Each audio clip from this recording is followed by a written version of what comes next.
Hey folks, welcome back to the channel. You know me, I love a good bull market. But even more, I love seeing everyday people make smart money moves. We're pulling back the curtain on Wall Street today, revealing the investment strategies of the wealthiest individuals. We're not talking about your Uncle Sal who made a killing on GameStop. We're talking about the Warren Buffetts and the Ray Dalios of the world. These folks didn't get rich by accident. They have a game plan. And today, we're gonna break it down for you. Listen, building wealth isn't about hitting the lottery. It's about understanding where to put your money so it makes more money for you, even while you sleep. These titans of industry, they understand that diversification is key. They don't put all their eggs in one basket. Nope, they spread their bets, protecting their fortunes while still capitalizing on opportunities for growth. Over the next few minutes, we're diving deep into the world of high finance, exploring the investment vehicles favored by the ultra-wealthy.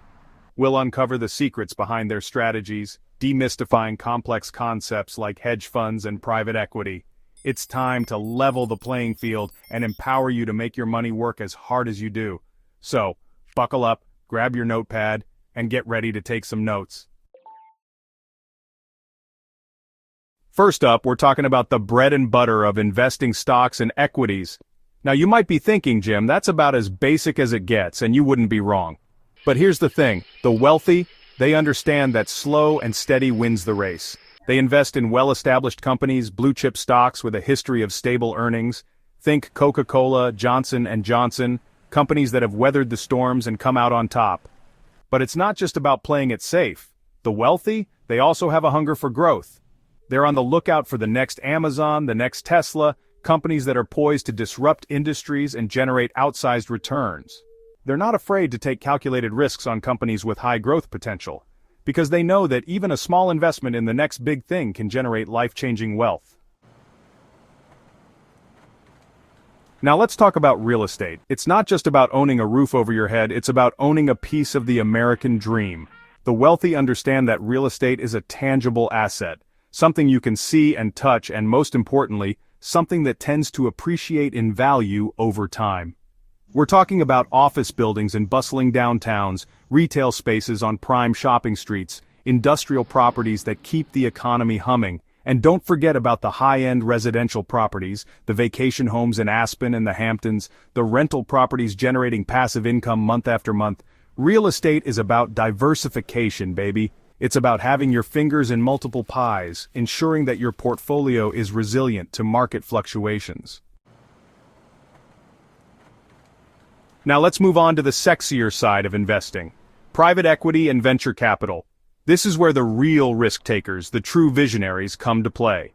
We're talking about investing directly in private companies, or through private equity funds that specialize in identifying and nurturing high-growth businesses. These are the companies that are changing the world, developing cutting-edge technologies, and creating entirely new industries. Think about it. Airbnb, Uber, SpaceX. None of these companies would exist without the backing of private equity and venture capital. Now, this is a high-risk, high-reward game. Not every startup is going to be the next Google, but for those that hit it big, the returns can be astronomical. The wealthy understand this, and they're willing to bet on the future, to fuel the engines of innovation that drive our economy forward. Chapter 4. Hedge funds and alternative investments, playing the market like a pro. Now let's talk about a topic that gets a lot of attention, and for good reason. Hedge funds. These are the big leagues, folks. We're talking about investment funds that use pooled funds from accredited investors and employ a variety of sophisticated strategies to generate returns, often through leverage and short selling. They're not for the faint of heart, but in the right hands, hedge funds can generate impressive returns even in volatile markets. But it's not just about hedge funds. The wealthy, they understand the importance of diversification, and that means looking beyond traditional investments.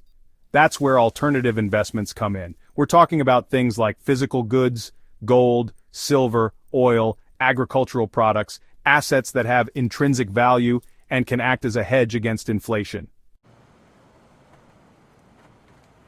Chapter 5. Bonds and fixed income, the steady eddy of your portfolio. Now let's take a step back from the high-risk, high-reward world of private equity and hedge funds, and talk about something a little more grounded, bonds and fixed income. Now I know what you're thinking, Jim, bonds are boring, and you know what? you're not entirely wrong. They're not going to make you rich overnight. But here's the thing, every well-diversified portfolio needs a steady eddy, and that's where bonds come in. We're talking about investments in debt securities, essentially loaning money to governments or corporations in exchange for regular interest payments and the return of your principal at maturity. They provide stability, a predictable income stream, and a counterbalance to the volatility of the stock market. Chapter 6, Cash and Cash Equivalents. Liquidity is king. Now you might be thinking, Jim, cash, that's not investing, that's just sitting on the sidelines. And you know what? You're right, to a point. Holding large amounts of cash in a low-yielding savings account, that's not a winning strategy. But here's the thing, the wealthy, they understand the importance of liquidity. They need to be able to seize opportunities as they arise, and that requires having cash on hand. But we're not talking about stuffing money under the mattress. We're talking about strategically deploying cash into short-term, low-risk investments like money market accounts, treasury bills, and high-yield savings accounts. These investments provide a safe haven for your money while still earning a modest return. Remember, in the world of investing, cash is king. Chapter 7, Cryptocurrencies and Digital Assets. Riding the wave of the future. Now let's talk about the future of money, cryptocurrencies, and digital assets. Bitcoin, Ethereum, Dogecoin, these are the buzzwords on everyone's lips, and for good reason. Cryptocurrencies are decentralized, digital currencies that operate independently of central banks and governments. They've exploded in popularity in recent years, and while they're still volatile, the potential for growth is undeniable.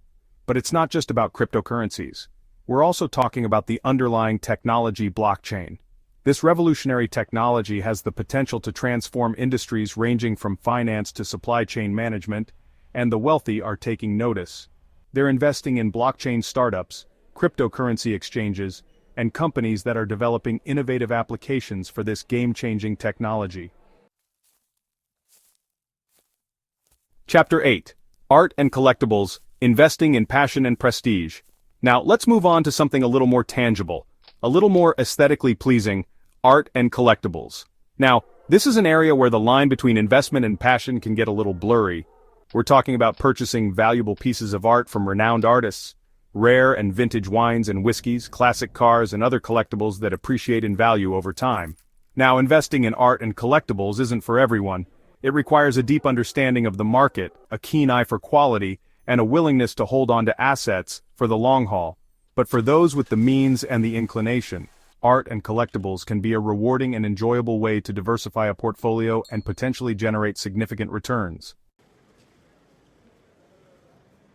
Chapter 9, Insurance and Annuities, Protecting Your Wealth and Securing Your Future.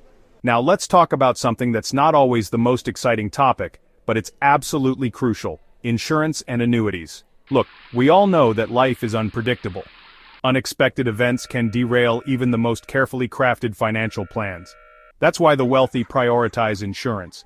They understand that it's not just about protecting their assets, it's about protecting their loved ones. And then there are annuities. These financial products provide a steady stream of income, either for a set period or for life. They can be a valuable tool for retirement planning, providing peace of mind and financial security in your golden years. Chapter 10, Philanthropy and Impact Investing, Making a Difference with Your Money. Finally, let's talk about something that's close to my heart, philanthropy and impact investing. The wealthy, they understand that with great wealth comes great responsibility. They're not just focused on making money, they're also focused on making a difference in the world. We're talking about contributing to charitable organizations, supporting causes they believe in, and using their wealth to create a positive impact on society. But it's not just about writing checks. Impact investing is about aligning your investments with your values. It's about investing in companies and projects that are working to solve social and environmental challenges while still generating financial returns. It's about proving that you can do well by doing good. Outrow, unlock your financial future. So there you have it, folks. A glimpse into the investment strategies of the wealthy. Now I know what you're thinking, Jim, this is all well and good, but I'm not a millionaire. And you know what? You don't have to be. The principles we've discussed today apply to investors of all levels. Diversification, risk management, long-term thinking, these are the keys to building lasting wealth. Remember, investing isn't just about getting rich quick, it's about achieving your financial goals, whether it's buying your dream home, retiring early, or leaving a legacy for your children. So, take what you've learned today, do your own research, and start investing in your future. Remember, the best time to plant a tree was 20 years ago, the second best time is today.